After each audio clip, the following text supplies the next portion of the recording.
আমাদের কাজের জন্য যেখানে একটা ব্রাউজার ওপেন করে নিই, এখান থেকে যদি ক্যানভা লিখে সার্চ করি, ক্যানভার ওপেন করা হয়ে গেলে এখান থেকে কিছু টেমপ্লেট তৈরি করা আছে আমার। তোমরা সরাসরি একটা ইউটিউব ব্যানার ডিজাইন করব, যে ইউটিউব ব্যানার এটা এখানে এই যে ব্যানারের যে সাইজটা এটাই কিন্তু ব্যানারের সাইজ না।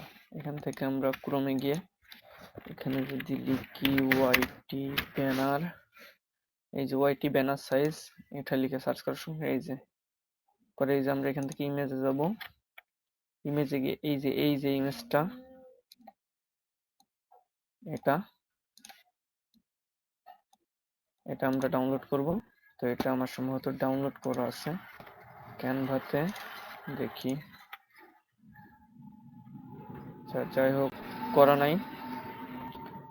তো এটা করার জন্য আমরা সরাসরি আবার এখানে চলে আসতেছি, রাইট বাটনে ক্লিক করে সেভ অ্যাজ ইমেজ এটাই ক্লিক করে আমরা ডাউনলোড পিকচারের, তাই না, ইজি স্ক্রিনের লিংক দিন। এটা আমরা ওয়ান ড্রাইভ এখানে সেভ করে দিতেছি, যেহেতু আমাদের এখানে আর কিছু নাই এর জন্য।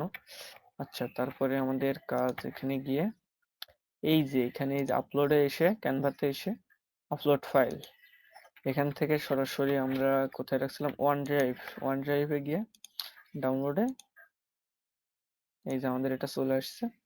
এটাই যে আমরা এই কর্নারে ধরে এটা সেম করে দিব, এই সাইডে এসে আমরা সরাসরি এটা সেম করে দিব। এই মূলত আমাদের কাজ। তো আমাদের ডিজাইনটা হতে হবে এই যে এতটুকের ভিতরে, আমাদের ডিজাইনটা হতে হবে। এখন এখানে আমাদের এই যে এখান থেকে এতটুকু একটা,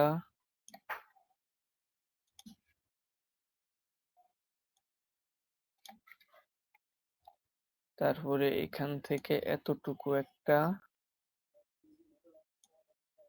আর মূলত আমাদের এই যে মানে এইগুলা, এই যে দুই পাশে যে খালি জায়গাটুকু আছে, এখন আমাদের এই যে মাঝখানে যে রেড ক্যান্ডেলটা আমরা নিচ্ছি, মূলত এটাই আমাদের ফোনে যেভাবে শো হয় সেভাবে এটাই দেখাবে, শুধু এতটুকুর ভিতরে সেটা আমাদের ফোনের ব্যানারে দেখাবে। এটাকে ফোন সাইজ বলা হয় ব্যানারের।